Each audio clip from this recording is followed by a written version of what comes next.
XPENG CEO, along with Xiaomi CEO, predicts an ongoing continuation of the EV price war here in China, and they predict that it's actually going to intensify and it's actually going to get worse by Q1 of 2025. And also, XPENG CEO revealed that even when they sell a cheap car at 170,000 RMB, they still lose money on it. Have a listen. In the past, when we made a car, let alone reaching this level, even at 170K, we lost money. Now looking at this year and last year, your profit margin is improving rapidly. Yes, early next year I expect the whole market will still have an even crazier price war. Ultimately, this business venture will be cutthroat in these few years. The EV price war here in China is absolutely brutal. There are reports that some EV companies and new energy vehicle companies here in China, not NIO, right, not NIO, are taking a 10% mandatory salary cut. All right, 10% cut off the salary, or you can leave with an N+1 compensation. So basically, you're forced to take a 10% cut on your salary because it's so damn intensive. Some other EV companies, because their sales are so lackluster, that everybody in the entire company has to do sales. From the sales reps all the way up to upper management, they all have to do sales. And when you see that happen, you know that the end is near. And a lot of other guys are already being wiped out or on the road to being wiped out. Even those companies that have very big, significant backing. For example, Feifan, Rising Auto, right? We've heard a lot about them, and we thought this was going to be like NIO's biggest competitor when it comes to battery swap, because they can do battery swap as well. But their cars barely sell. Their cars are just outmatched by their own sister company, IM Motors. When IM Motors made their cars cheaper, there's basically no reason to buy Rising Auto. Rising Auto swap stations are very scarce, not many. Nobody uses them, and people just don't buy this car. I rarely see their cars on the road anymore, and they barely even sell a few hundred per month. So clearly they're on their way out, even though they're backed by SAIC, one of the biggest auto companies here in China. That's their parent company.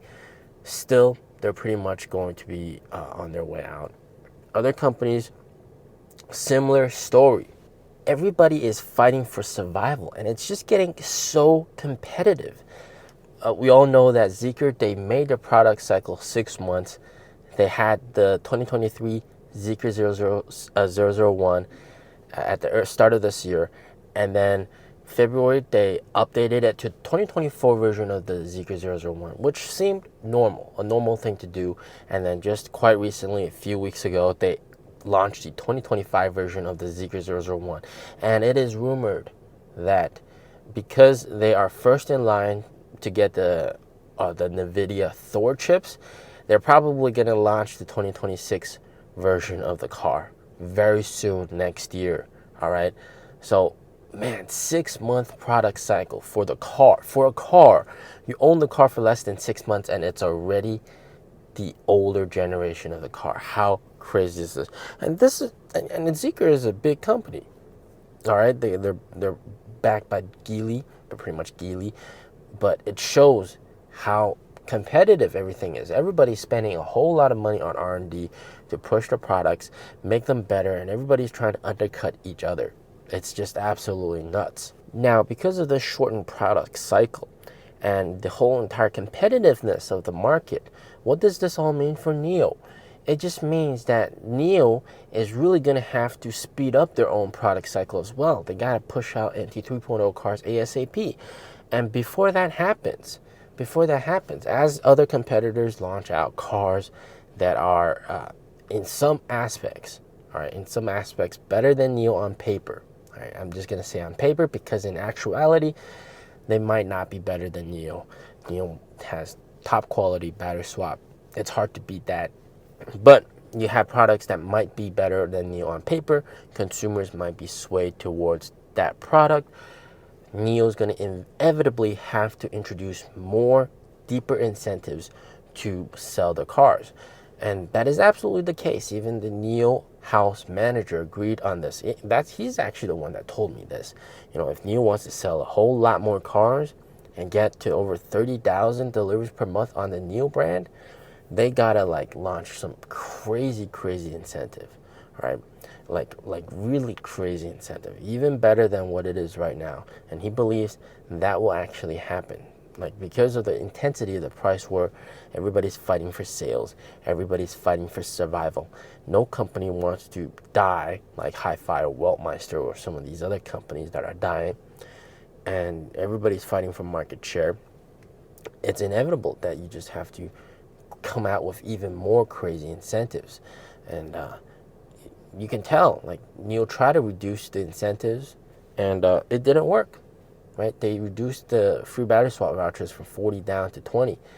And boy, that was a big mistake. And just a few days later, all right, quite recently, they increased it back to 36 because that really hurt sales. So incentives can only get better. NIO's going to get a lot more sales if they simply make their cars more affordable. For example, what was a strategy that Tesla is doing is 0% interest, all right? 0% interest, and then they basically do the math. Every day it comes down to maybe like 70 RMB per day that you got to pay to own that car. And then charging is actually included in that, like around 70 RMB per day, which is like not a lot, 10 bucks a day, something like that. So they do the math with this 0% interest, and it seems very affordable. I mean, 10 US dollars per day, like, it seems like that's affordable by everyone. And Tesla's reinvigorating sales through that method. So NIO still has that ace in its pocket. NIO hasn't yet reintroduced 0% interest yet. So they can still pull that card out, and then get a nice boost in sales, and without having to really increase incentives dramatically. Because if they do that, of course, I mean, like, well, the existing NIO owners are going to feel bad if, well, you know, it always happens. You feel betrayed, you feel backstabbed. It happens across the entire industry. The Zeekr owners feel that more significantly right now than others. But, you know, as incentives get increased, you're just like, oh, damn, why didn't I wait to buy the car? So, you know, you got a lot of that going on. But, of course, that's inevitable, right? And the company has to do what it has to do to profit and survive. So down the line, there's definitely going to be some people that regret buying their cars a bit earlier, but that's just the way it is, right? You can't just keep on waiting for the next iPhone and never pull the trigger, right? So definitely 0% interest. They introduced that. That's going to help out with sales. But for now, just know that this EV price war is not ending. All right, it's not coming to an end. Even though BMW and those guys are saying they're exiting the EV price war, that had a nice little boost to NIO sales. But BMW sales and those guys, yeah, they're going down, and people are choosing competitors. So EV price war is going to continue.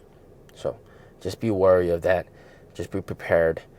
Get ready for some more crazy incentives. If you haven't bought a NIO, maybe it might be the time soon to get a NIO. All right? As always, stay safe, stay healthy. Peace out.